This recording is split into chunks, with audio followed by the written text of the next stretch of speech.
首先，我謹代表香港工程師學會歡迎各位今日出席我哋學會所舉辦嘅40週年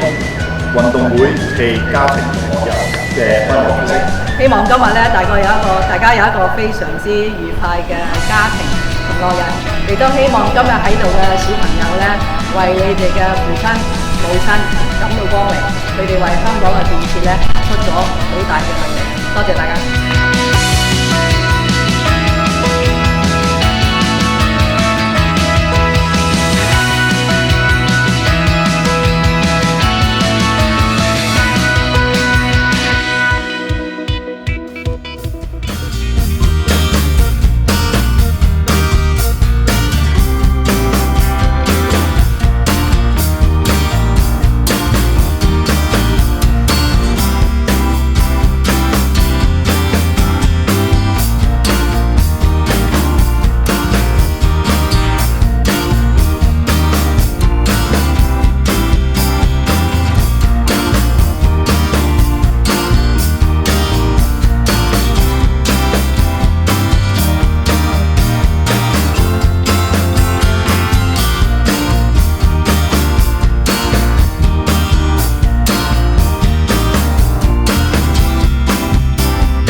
大家好，今日都係好高興，我哋工程師學會裏面有唔同嘅會員同埋佢哋家人咧，可以一齊嚟到參加呢個運動會同埋家庭同樂日。呢個係我哋工程師學會嘅第一次嘅舉辦同類型嘅活動。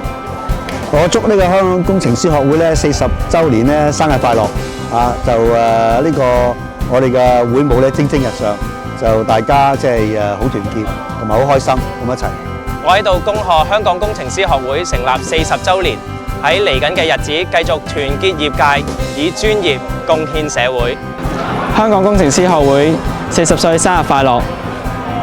我就想借呢個機會祝賀香港工程師學會40歲生日快樂。咁我希望學會繼續團結一致，群策群力見未來。喺呢度恭祝工程師學會40週年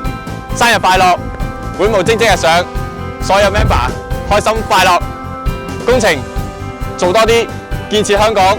一齊努力，耶！